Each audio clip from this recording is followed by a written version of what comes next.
www.enaopenetworks.org. So we've got a couple of poll questions today that we would really encourage you to get involved with. The more feedback that we get, the better. So you'll see there's a link in the chat, or you can just grab this QR code now or use the hashtag. You don't have to be signed up to Slido, logged in, anything like that. But we would welcome you to all respond as much as you can and be as interactive as possible.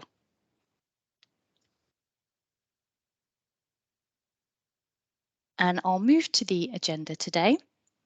Helen Sorden is going to be kicking us off with an overview of Open Networks and the product. So Helen, I will hand over to you. Hi, yeah, can you hear me and hopefully see me? You can get my screen on. There we go. Okay, great, thank you. So yeah, I'm just going to do a bit of an intro to Open Networks first. If you want to just go to the next slide.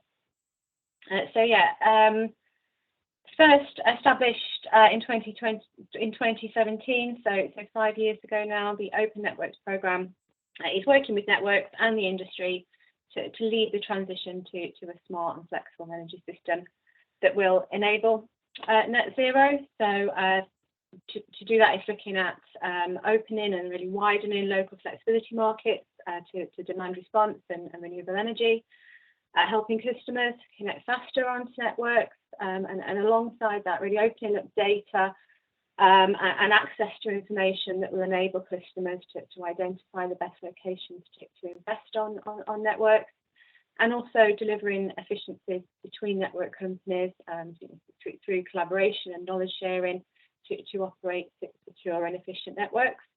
It's got sort of 4 core work areas, so flexibility services, the coordination between transmission and distribution, connections and whole energy systems, and all of that is sort of underpinned by the communication and engagement with stakeholders to make sure that they're informing the direction that the program's working. But the key drivers are the net zero mandate, the government smart systems and flexibility plan, that feedback that we get from stakeholders, and the direction from our regulators as well. The approach Open Networks is taking is through collaboration, through that knowledge sharing across networks, to seek standardization, so standard common approaches for adoption by networks, and really simplification of approaches, making things more accessible for stakeholders, for customers, and removing barriers.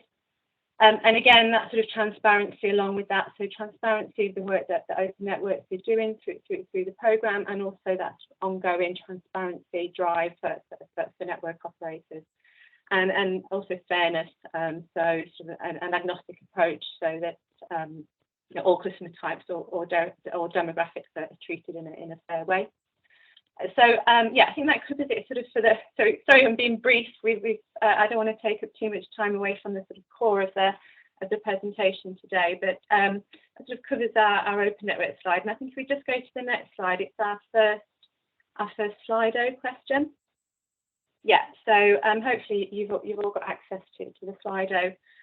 If not, you can quickly scan that QR code there. But first, we'd like you, if you can, sort of describe your sort of interest in baseline, sort of identify your interest. So are you a flexibility service provider? Are you an operator of flexibility? So either as a DNO or another market platform, or an aggregator that represents other flexibility service providers. So if you could sort of identify yourself there, or as another type of stakeholder, that would be great.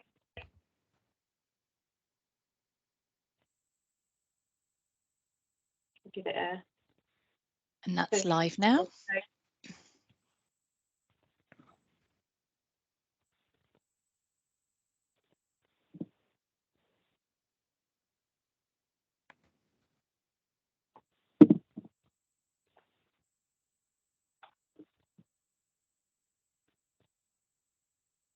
Great, lovely. That's interesting to see. We've got lots of people actively that they're actively involved with flexibility markets there, so that's great. We'll leave that live until we move to the next question. So if anyone wants to add their 2 cents as to who they represent over the next couple of minutes, then do feel free.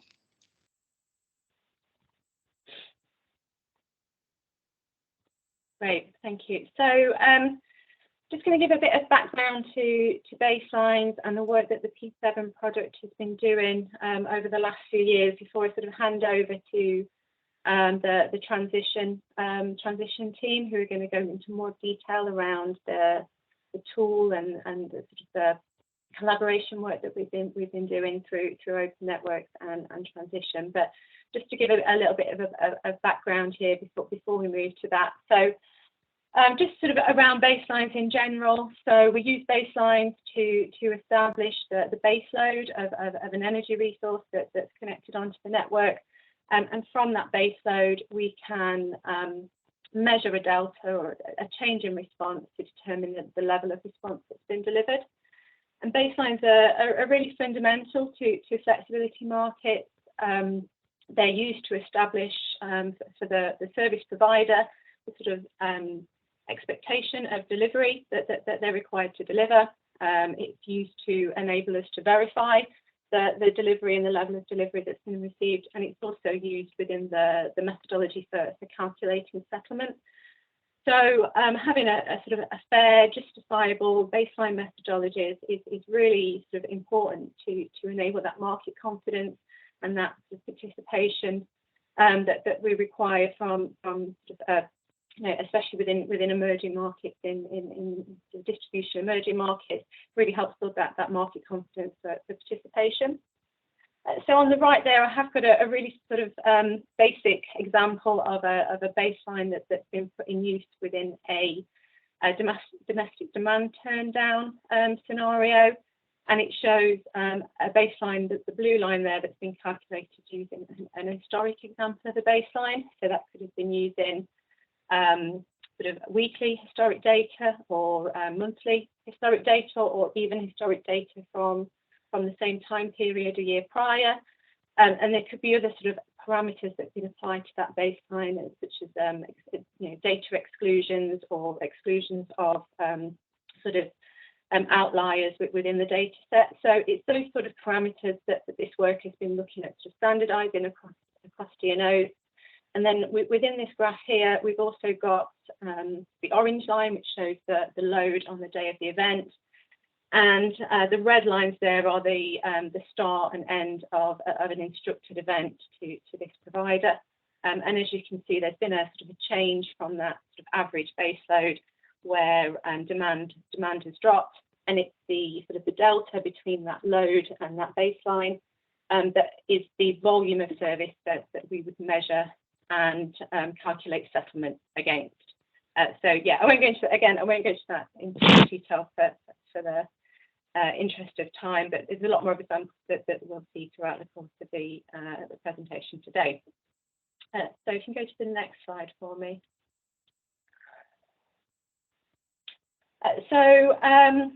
Since 2020, the P7 baseline project has really been focused on the implementation of common baseline methodologies for adoption by all DNOs.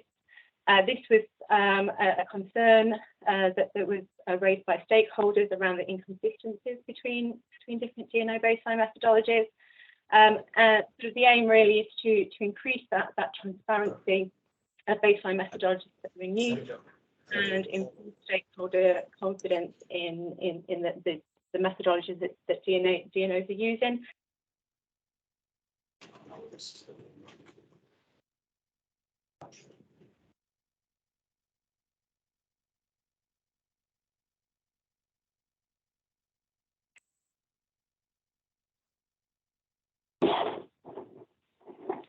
Would you like the next slide, Helen? Hi, sorry, can you hear me now? I think we lost you for about 10 seconds there.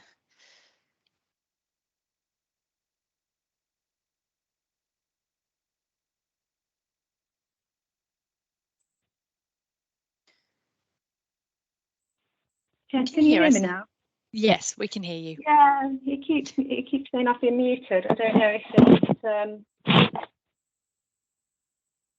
if it's me or something else, but I'll carry on, and then I'm nearly done here. So yeah, if we go to the next slide. Yep. So this is sort of a timeline of our approach. So obviously, as I said, that stakeholder feedback really identified the support of DNOs adopting a common approach to baselining.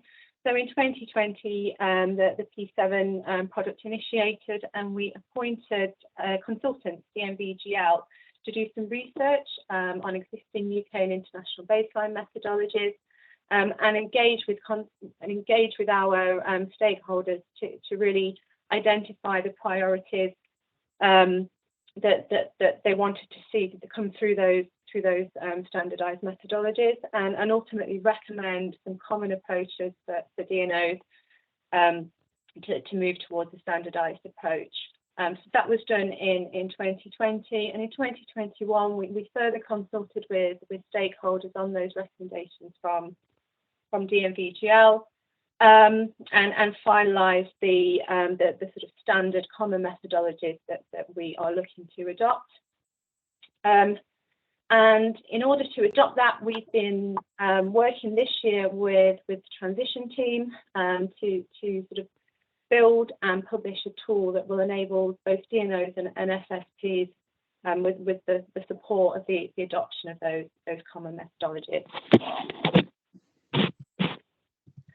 So at the end of this year, we've got a sort of a common DNO approach that's been well informed through stakeholder engagement, a simple approach that's going to be accessible to stakeholders and DNOs through the tool that's been developed.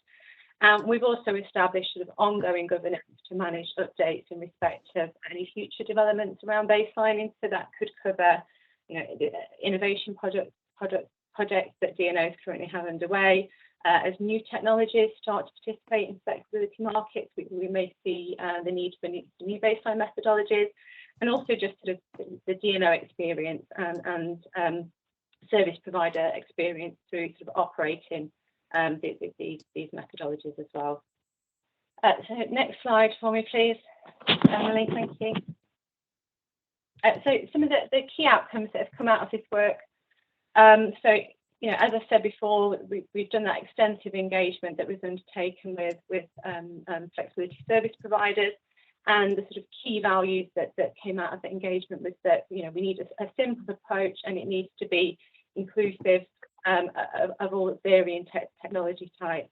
The recommendations that came from DNVGL focused on 3 types of baselining methodologies that are relatively simple, are already known in GB markets, and currently in use by DNOs or the ESO. We will go into those baselines a little bit further on in the presentation and explain what those baseline recommendations were. And it also identified that further developments in baseline methodologies, as I said, especially those that emerge as new technologies start entering markets, should be considered for sort of ongoing standardisation. And notably, the transition project will be sharing their relevant outcomes with the ENA's Product Zero, which is the overarching flexibility framework to ensure that it informs future baseline development. So yeah, sorry, hopefully I've had a few audio issues through that. Hopefully we made it through, and that sort of tees me up nicely to introduce you to Daniel Burke, who is part of the transition team that we've been working with in collaboration to develop the baselining tool. So Daniel, are you there? Yes, I'm here. Hopefully you can hear me. No audio issues on my side, I hope. Yeah, no, loud and clear. Great. Thanks, Daniel. Brilliant. Thank you so much, Helen. Good afternoon, everybody, and thanks for joining us today. As Helen mentioned, my name is Daniel Burke. I'm the Industry Liaison Manager and Technical Lead on SSEN's Oxfordshire Innovation Programme. I'm also joined on this session by my colleague Gung-Hao Tian, who will speak a little bit later as well, and just do a bit of a demo of the tool for you as well. A bit of background about the Oxfordshire Innovation Programme. So it covers two relatively large-scale innovation projects, projects LEO and Transition. LEO stands for Local Energy Oxfordshire. And broadly speaking, I suppose Transition is focusing on the systems, tools, and processes that we need to help SSEN transition to a DNO. And LEO is focusing on the many sources of flexibility and all of the issues of demonstrating local energy markets that work at scale. And the two projects are collaborating very closely together. Project LEO, it's got a number of partners along with SSEN, so including in the Oxfordshire area, the two universities, University of Oxford and Oxford Brookes, the two councils, the City and the County Council, and a number of other partners, including Low Carbon Hub, Piclo, EDF Energy, and Origami. It's funded by Innovate UK, and it's a 4-year project. Project Transition on the right-hand side, similarly, it's got a number of partners, including SSEN and in partnership with Electricity Northwest, the other DNO, who are doing some simulated trials, and it's also involving organizations CGI, Atkins, and Origami. Now, Transition is a 5-year Ofgem Network Innovation Competition funded project. And in particular, Transition is also collaborating with the other two NIC projects from that timeframe, which would be Project EFS at WPD and Project Fusion at SPIN. And together, those three projects, they form the TEF collaboration. So TEF is an acronym for Transition, EFS, and Fusion, with the view of all three projects sharing best practice and collaborating together to essentially share learnings. Now, TEF itself is also working very closely with the ENA Open Networks, with a view that TEF is both informed by the state-of-the-art of BAU from the other DNOs, but also any good learnings that we generate from the innovation projects, that those are as quickly as possible disseminated back to the other network operating companies. So next slide, please, Emily. So like I said, projects LEO and Transition are focusing on demonstrating flexibility markets at scale, and there's a number of individual flexibility services that we're looking at, and those can be split into 3 categories, both the DSO procured services, in which we're looking at sustained peak management, sustained peak export management, secure and dynamic. We're also looking at other services that are more like DSO enabled services. And these are, for example, the peer-to-peer trading services such as MICMEC, capacity trading, and also another type of peer-to-peer service called offsetting. And those are services that are not necessarily initiated by the DNO, but they are, let's say, causing issues that may happen on our network, and therefore we may need to have an oversight role. And then lastly, but not leastly, we're also looking at understanding the service coordination and conflict management issues that may come about by ESO and DSO jointly coordinating flexibility requirements on the distribution network.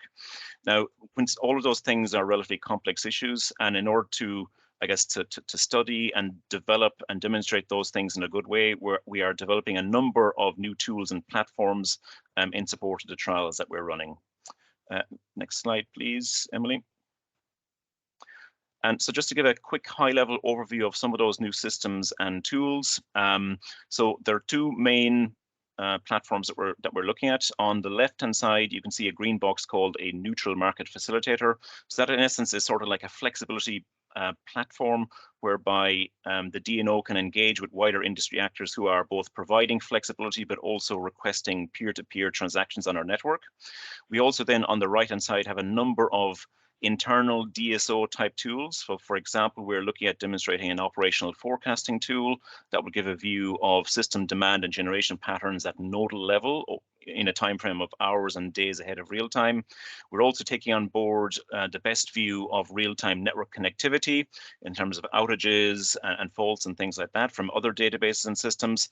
And then we also have a strong power system analysis function whereby we are looking at the network requirements in close to real time and using those power system analysis model studies and runs to inform flexibility capabilities. Those DSO systems are coordinated by a tool in the blue box, which is called our whole system coordinator, which simplistically speaking could be seen as the sort of the brain that brings all the functions of the other platforms together and coordinates things in a good way. Now, last but not least, down on the left-hand side, you can see we're also developing a flexibility baseline tool, which I suppose is the core focus of today's presentation. And I think, as Helen mentioned, the flexibility baseline tool is all about creating a baseline for providers or the industry actors who are providing the flexibility in the DNO markets, and using that to compare and contrast what we should be paying those providers for in terms of the flexibility actually delivered. Next slide, please. Now, just to give a bit of a quick overview in terms of the time frame of the transition and LEO projects. So broadly speaking, there are 3 trial periods, which you can see in the middle: trial period 1, 2, and 3.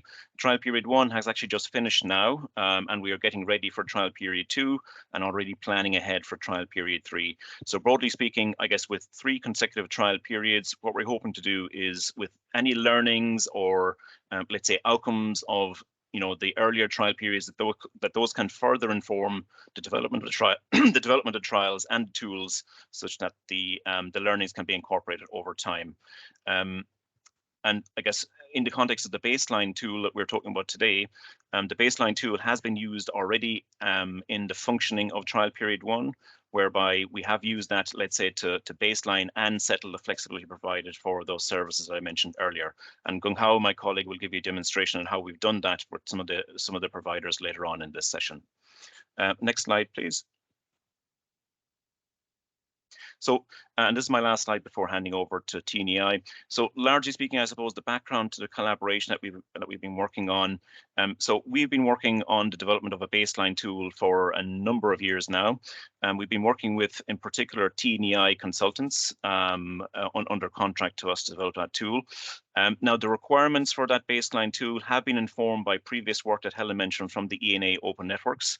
And I guess given that in last year's Open Networks program, ENA wanted to deliver and develop their own baseline tool, we sort of realized that it would make sense to collaborate, given that we had, as a result of a gap analysis between what we had delivered already on transition versus what the ENA wanted to do in terms of their own tool, we sort of realized that the transition baseline tool had already delivered or had the capability to match maybe 70 or 80% of that functionality. So given the strong relationship between the TEF innovation projects and Open Networks, it was decided that why not actually collaborate and jointly deliver the full functionality of the ENA requirements together. So therefore, as a result of that, the baseline tool has been further developed as a result of collaboration between Project Transition and also the ENA's Workstream 1A Product 7 baseline group, which includes representatives from all the DNOs and also BASE and Ofgem. So therefore, I guess the tool has been delivered and is ready now for use for the wider stakeholders like yourselves on the call today. And from an innovation project point of view or perspective, I suppose it's a great result for us in terms of a tool that's been, developed, tried and tested in innovation with a lot of really good feed in and in terms of design specifications and peer review from all the other DNOs, that's now hopefully ready for deployment and implementation in BAU going forward. So from our side, it's been a very good and productive collaboration, and hopefully the fruits of that will prove that going forwards. So now I'll hand over to Sarah Sheehy from TNEI, who will take you through in a bit more depth the requirements, the specifications, and give a demo of the tool itself. So Sarah, if you're ready, you can take over now. Thanks, Daniel. Good afternoon, everyone. I'm Sarah Sheehy. I'm a technical consultant in the Networks and Innovation team at TNEI. And as Daniel and Helen have said, we've been working together with SSE in Transition and the ENA Open Networks to design and deliver this tool. If you go on to the next slide, please, Emily. So the TNEI team are here today on the call to help with the Q&A sessions, and I'll be giving the demonstration and the overview of the tool itself. But please do put any questions that you have in the chat, and either myself or my colleagues will be able to help answer the questions. So we're going to give a live demonstration of the tool shortly, but first I'd like to give an overview of the functionality of the tool that we developed in collaboration with ENA Networks P7 team members. So on the next slide, we've just given a summary of what the functional elements requirements of the tool are. are. So the detail for this has been published online by ENA, but just to give an overview.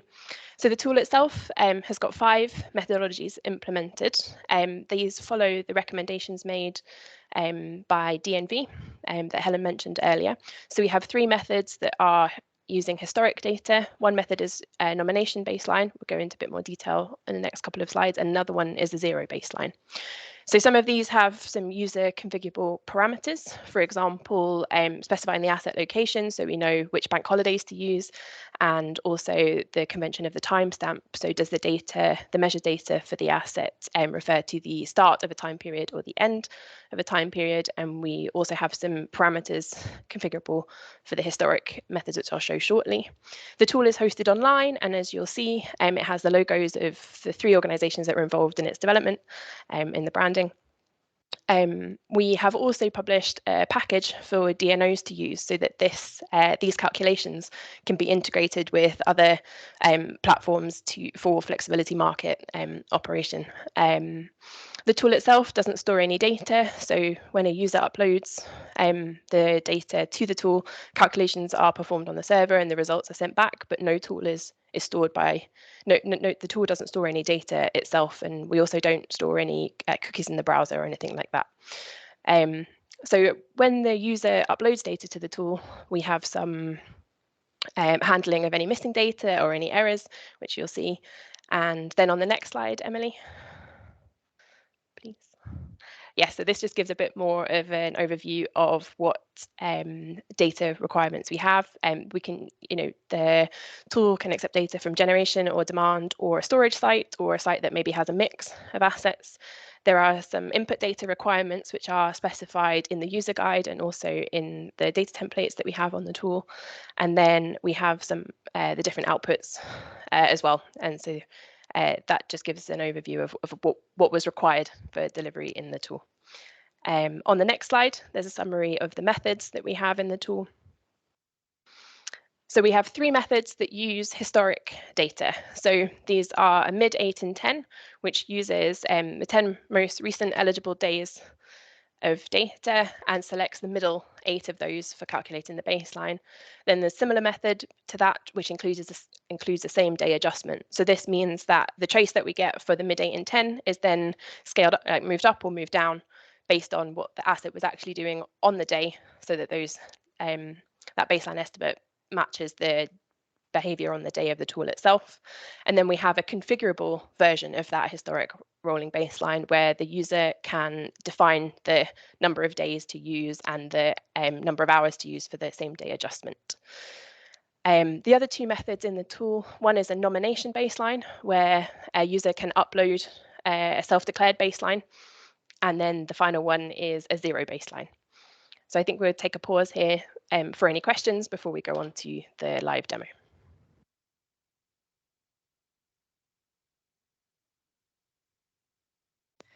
We've not had any questions come through on the chat function, Sarah, but just a reminder, if anyone would like to raise their hand, we'd be very happy to come to you and answer any questions. And if not, we can go straight into the tool. Oh, here we go. Let's have a look. I see there's a raised hand. Dina.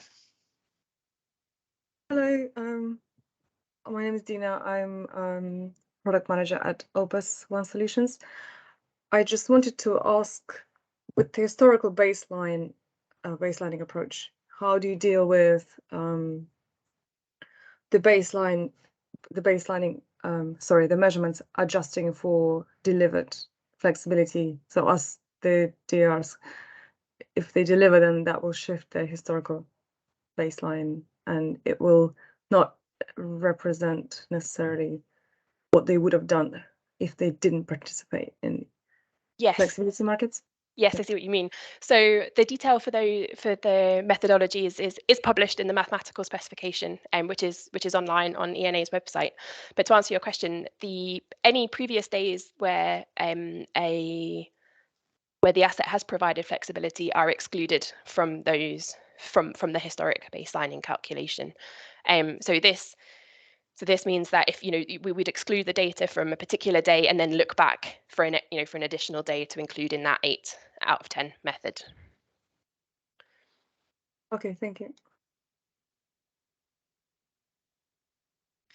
Okay, just a reminder, you can pop questions in the chat. And Sarah, we will now move on to the live demo. So I will let you take over and screen share.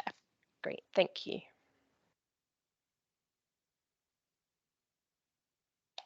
We've just had a question from Aoife, if you'd be happy to answer that quickly, Sarah.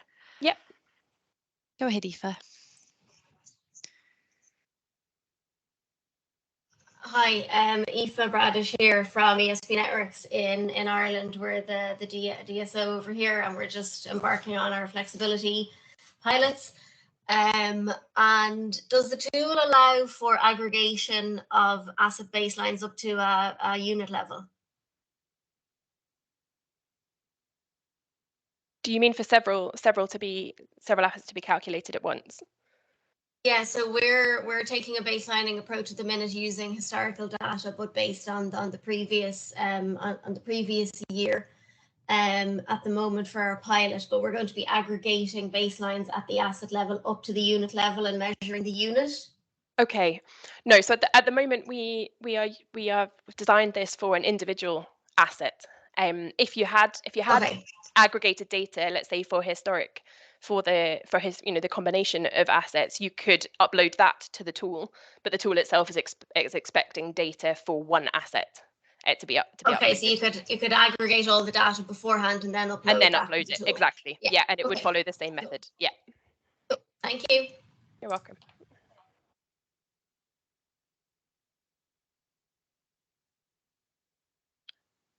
Are there any other questions, Emily, or should we go to the demonstration?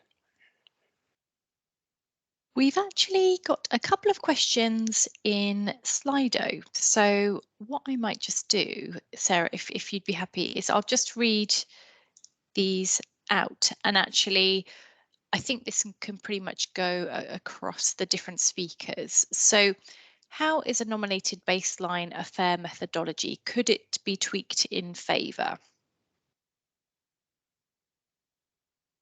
Helen, might that be one for you?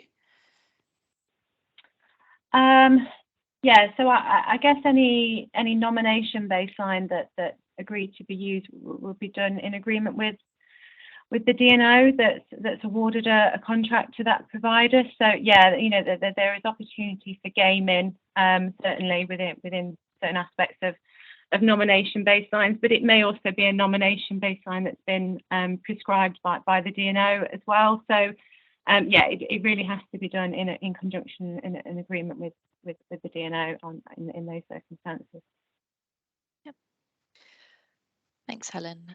The next question, what baseline are ENA adopting for each service? This might be another one for you.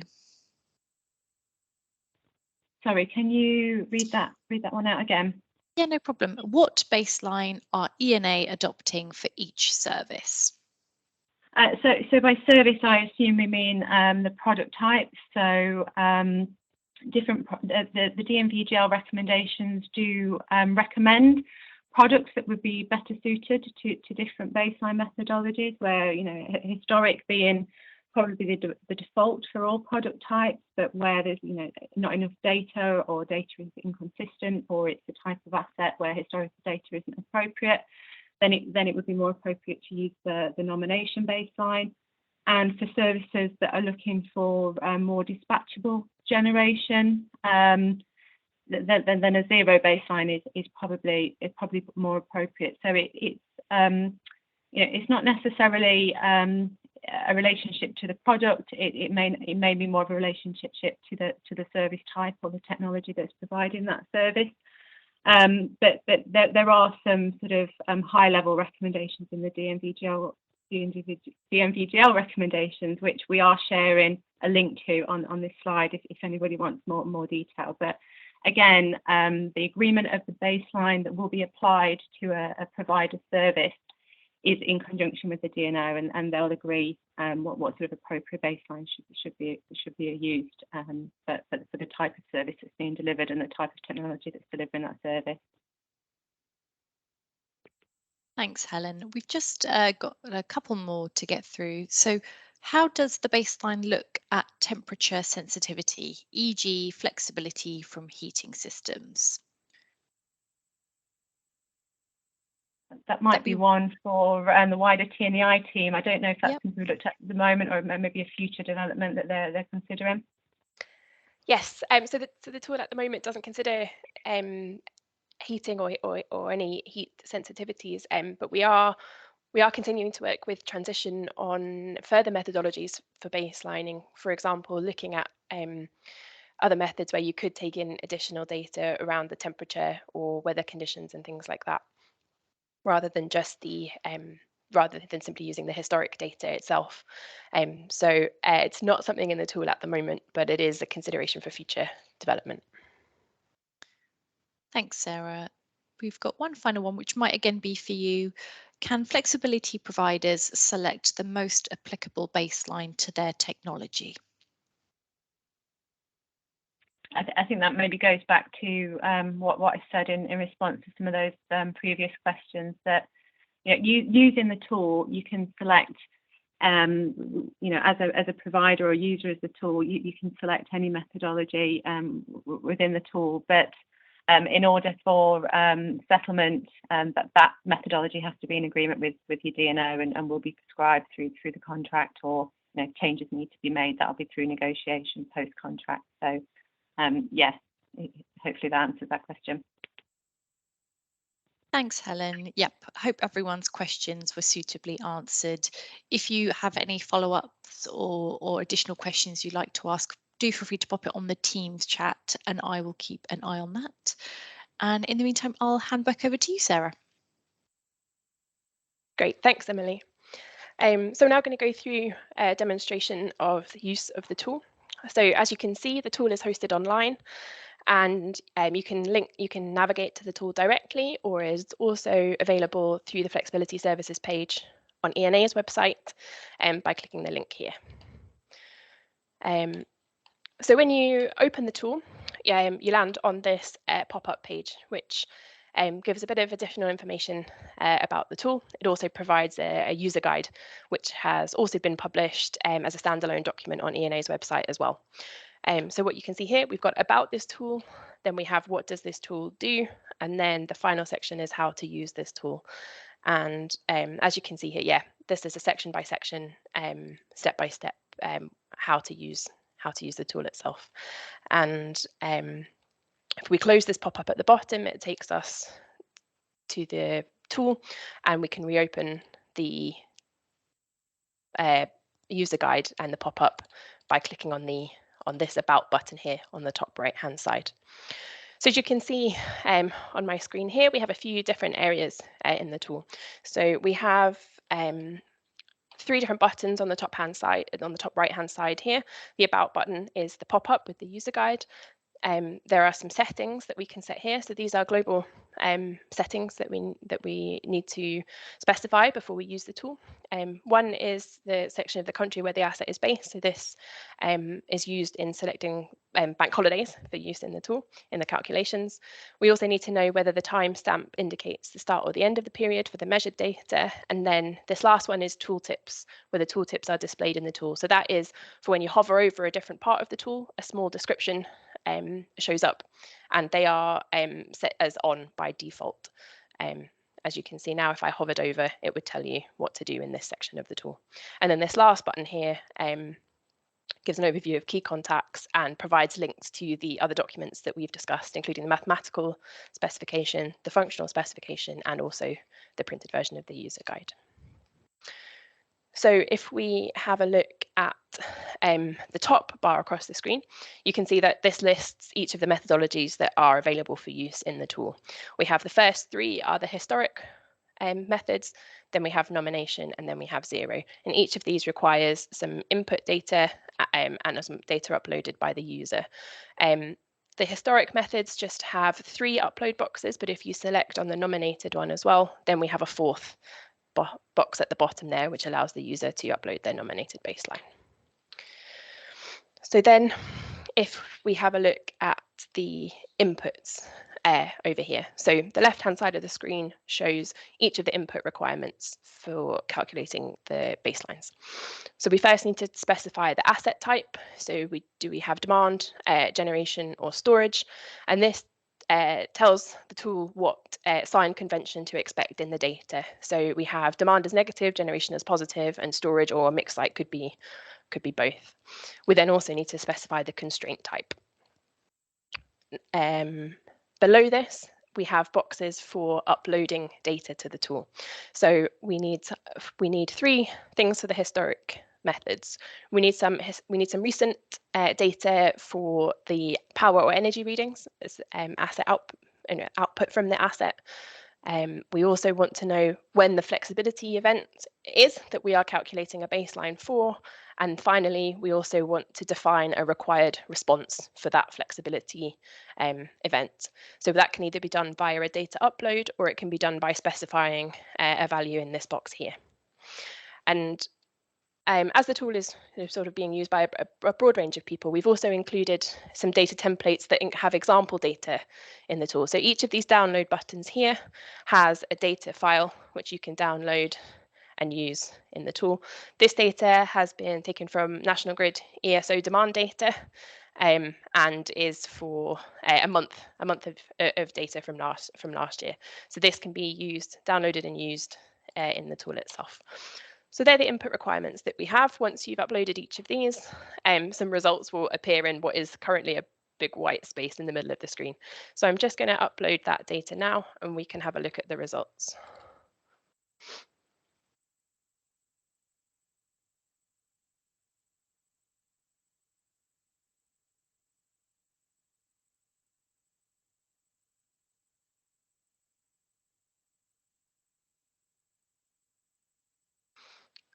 So here we go. We have some results now in the tool.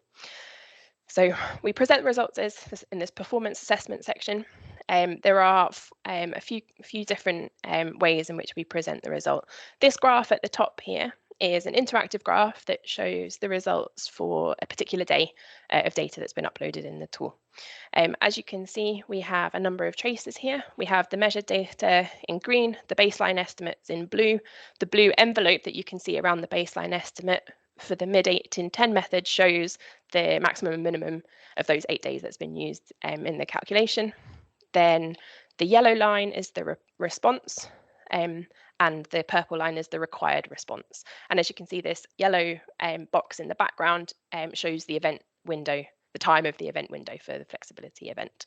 So this graph is interactive. You can select and deselect different traces. You can zoom in, you can look at different parts of the tool. So this is the data for a particular day. If we scroll down, we can see an event history calendar. So this shows an overview of each of the days of data that's been uploaded to the tool, and they're color coded. So the days that are in red is where there's been a failed calculation. So this might be, for example, if there wasn't enough days of historic data. So for the first day that's been uploaded, we don't have any historic data, so we can't calculate a baseline in that case. The grey days are days where we haven't specified a flexibility event, but we could still look at a baseline because a baseline is calculated for each of the days of data that's uploaded to the tool. As you can see here, there's no event window, but there is a baseline calculated for that day. So you can explore what the method would produce for a baseline, even if there isn't a flexibility event on a particular day. As you can see here, we have one green day. So this is a day where there's been full delivery. So the response of the asset has met the required response. And if there was a day in yellow, this would show that there's been a partial delivery of flexibility for that event. So if I click back on the green event here, that's the data we were looking at before. You can also see this data in tabular form by clicking on this tab. And then that data is downloadable using the Export Data tab here. And if you wanted to look at the results of a different methodology, you could export this data, select a different method, and then it would recalculate the baselines using that method, and we could explore that data as well. And there's one final bit of functionality I want to show at the bottom here, which lets you see a summary of the methods used for this baseline calculation. Gives you the constraint type and the date of the event, whether there was full delivery or not, how much energy was delivered, and also it shows you the missing data. If there was any missing data in what we uploaded, that would be shown here. If there's any missing, this tab would show if we had missing data, this tab would give you a summary of what timestamps have missing data or what days have missing data. And if there were any errors in uploading that data, there would be a pop-up that tells that sort of warns the user there's missing data, or the sign convention of the data doesn't match the asset type that we've selected. And this tab here would allow you to, on a day where there isn't an event, you could add an event. So you could specify the times of an additional event window and see what the baseline and response would be for that. And then finally, any warnings would be shown in this fourth tab here. So that's given an overview of the functionality in the tool itself, and I'd like to hand over now to Gung Hao, who will go through a worked example using some trial period data from transition. Thank you, Sarah. I'm just going to share my screen. Good afternoon, everyone. I'm Gung Hao from the SSE transition team. So following Sarah's demonstration of the tool, I'm going to give just a quick demo of two of the examples that we have used. One is within our trial period 1, and another one is the one that we use period to the trial period 1 to test about the baseline tool itself. So first one I have is a battery asset, and when I just enter into this baseline 2, just bear with me one moment. I will see all the functions and selections. I'll just close it for now. So first thing I want to go is I want to select whether it's start of period or end of period. And then for now, I just use the middle 8 of 10. Since my first example is a battery, so for here, I need to select the correct asset tab and put it as an input. So I will just put my monitoring data here in this box and put my test date and time in this box. So as Sarah mentioned, the minimum requirement for the tool to running is to have this two box being filled with, and then we can see that part being shown like this. And next one is we can put the required response, either just type a number here in the power, which is 16 kilowatt for now, and just click somewhere else, and then we can see the required response will be changed. So in this instance, no matter what your input data is, the baseline tool will automatically convert everything to half-an-hour settlement data, which is in energy. So for here, we have 16 kilowatt, which means that we require the asset to deliver 8 kilowatt hour within every half an hour to reach the 16 kilowatt hour within that 1 hour. So that's the reason here we see it as 8. Another methodology that Sarah shows that we can also put a file, and I'm just put my file over here, and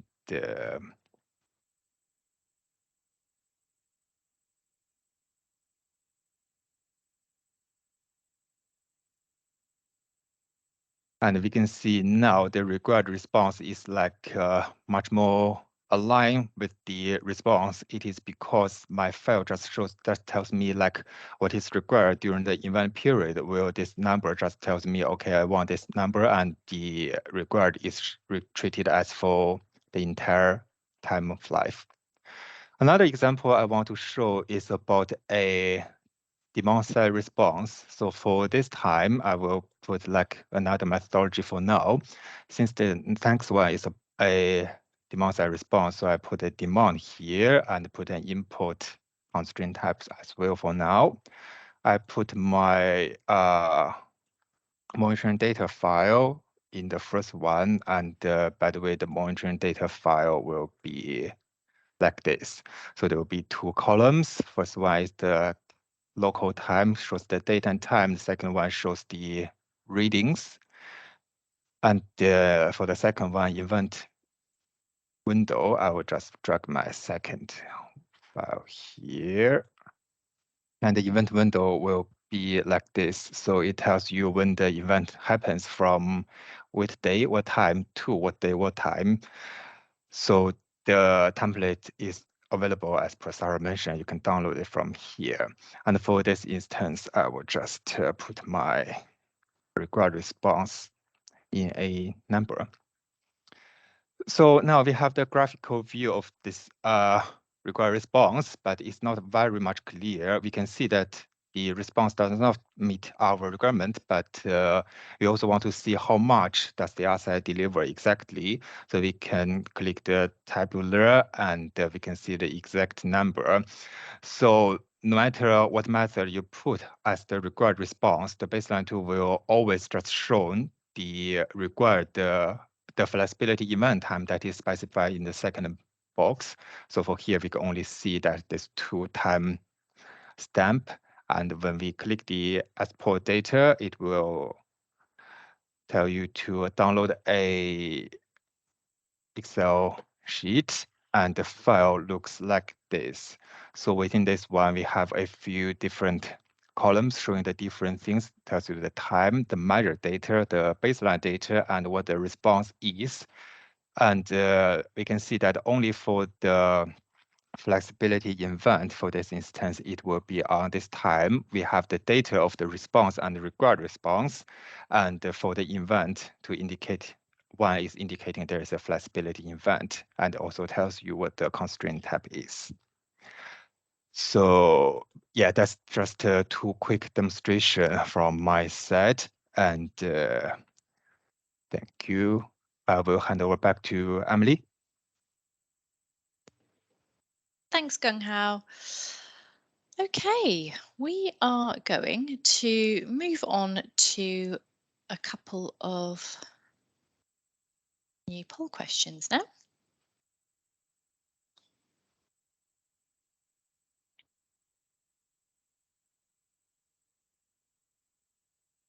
Right, so if everyone can just jump back onto Slido, we've got a few questions just to run through. And you'll see these on your slide deck as well if you've clicked on the published deck online. So how do you envisage using the tool?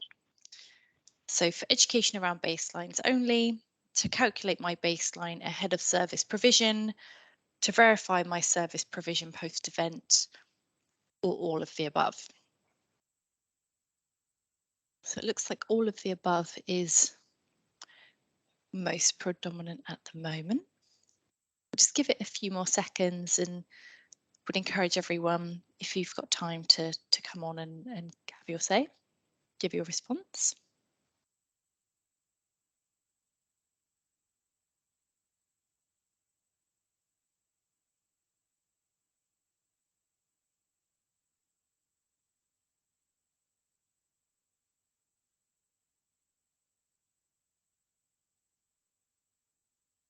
Okay. Definitely 50% say all of the above. Really good, really interesting. And then we'll just move on to the next question. How would you want to see accessibility of the tool developed in the future? API access, package of code for offline use, existing web interface is sufficient, or other?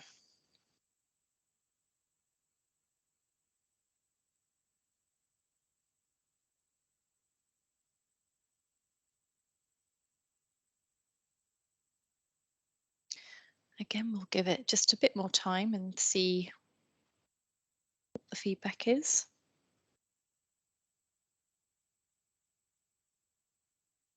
Okay.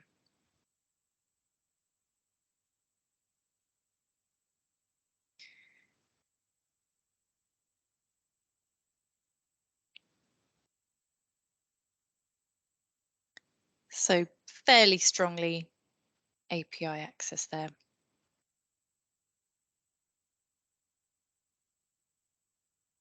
I see we've got a couple more questions coming through on the chat as well. So I will just move on to our last poll,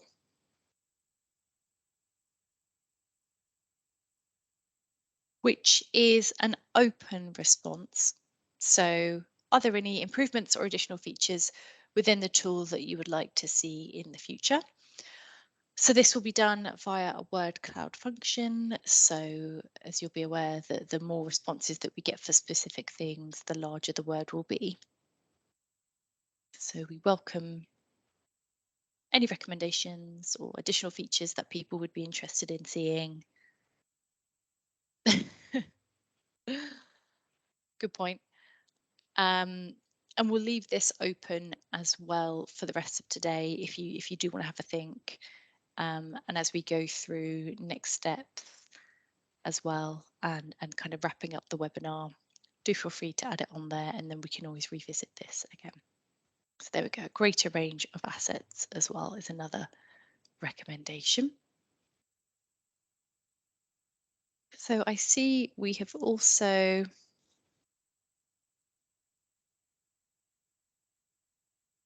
I think we've covered these questions.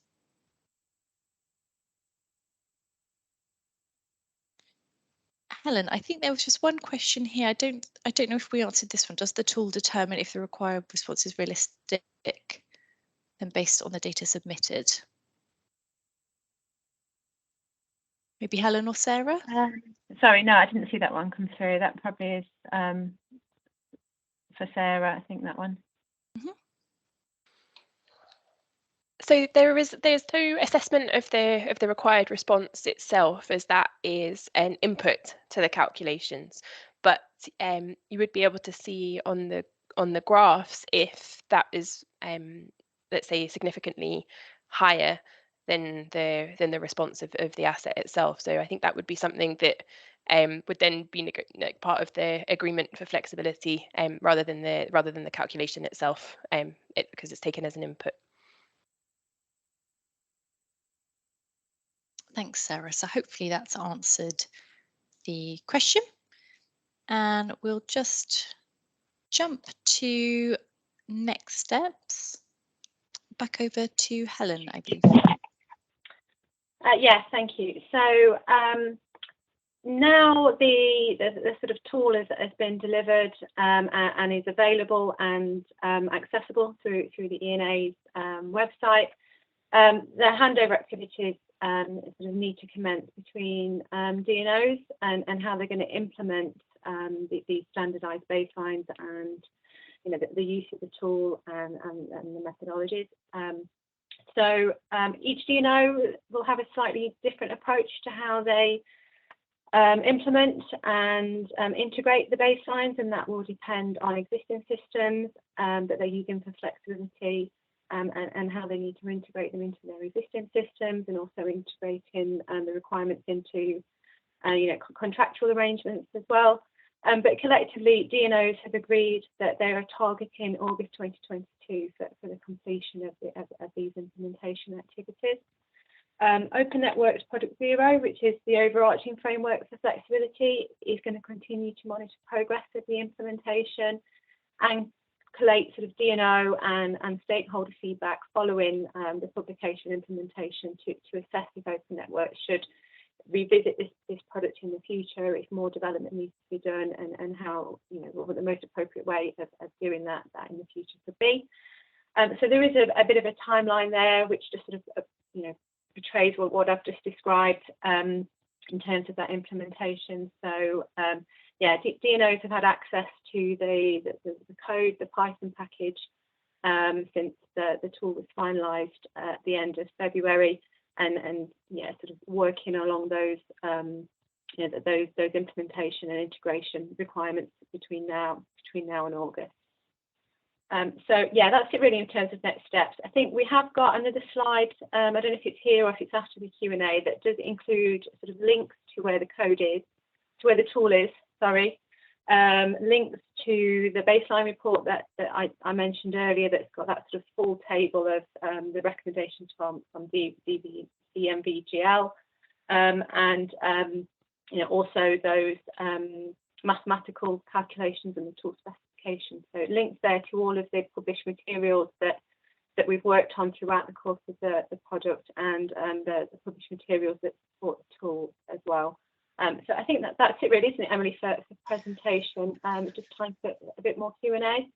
Yeah, exactly. So there's been, I think, a couple of other questions that haven't been answered as of yet. So Aoife, I believe she asked a question off the back of the use case demo and says, is it intended that the DSO/DNO then validates the data? Yes, there would need to be some DNO validation, and the sort of arrangements of how that's going to happen is really part of the work that we need to go through this implementation stage. So different DNOs might have different approaches. Some DNOs currently use flexible power to support their operations of flexibility, and it may be that we integrate it, you know, within that system, so it's done it's automated. It may be done by DNOs through the tool itself. So yeah, there's a few different approaches and a few different logistics around how we do that needs to be done, but there will need to be validation by the DNO. Maybe not for every event, but there will be, you know, some sort of remits around that need to be worked out as part of the implementation phase. Great. Thanks, Helen.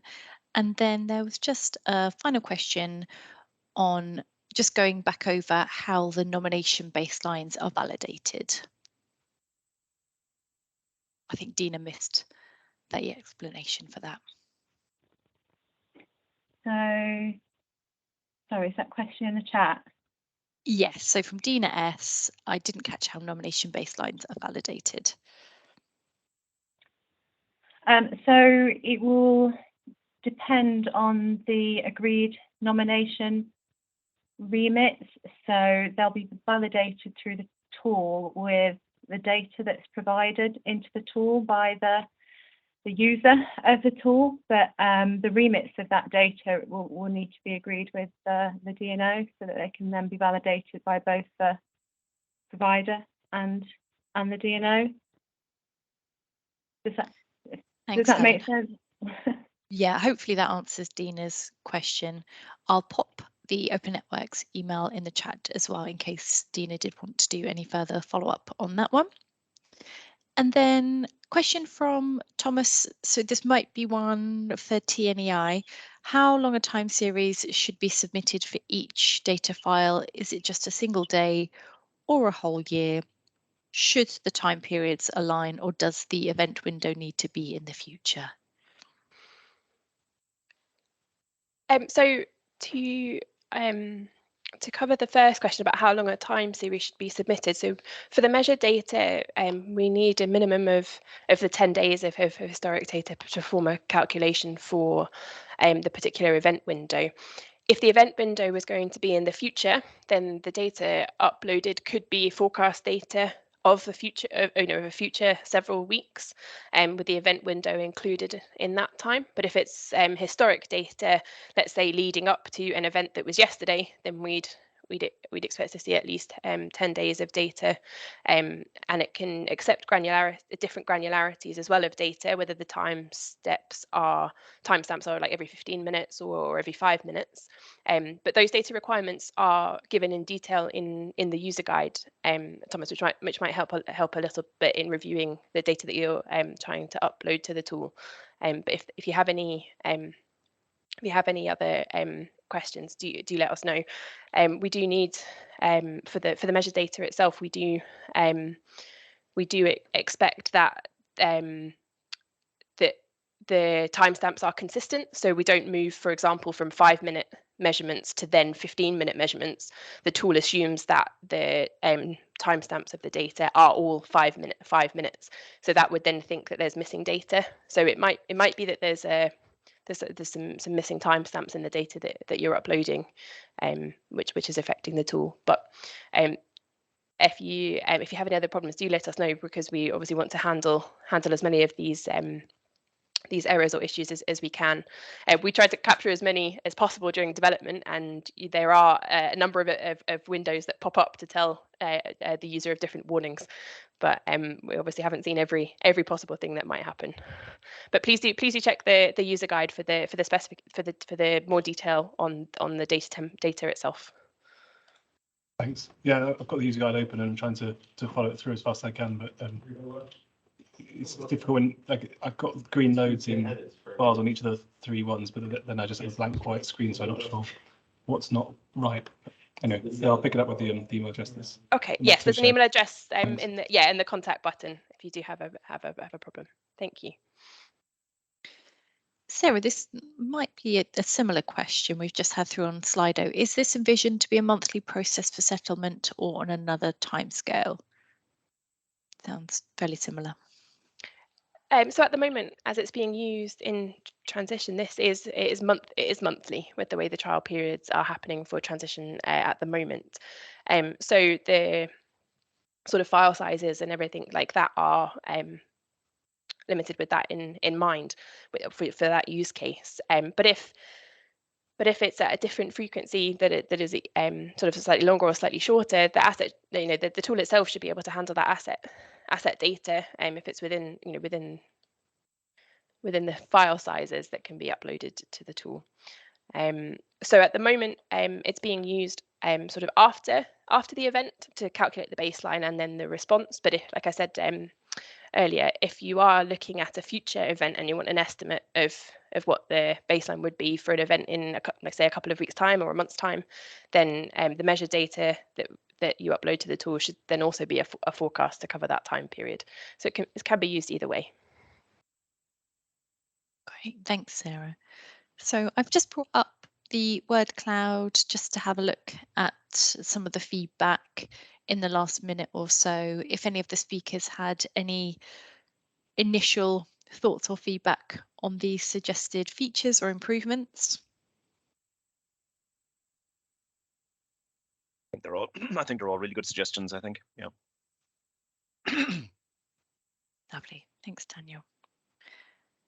Great. And on that note, just a reminder, the deck is available online. I'll put the information in the chat function as well. As Helen mentioned, all the links are also available directly through the slides too.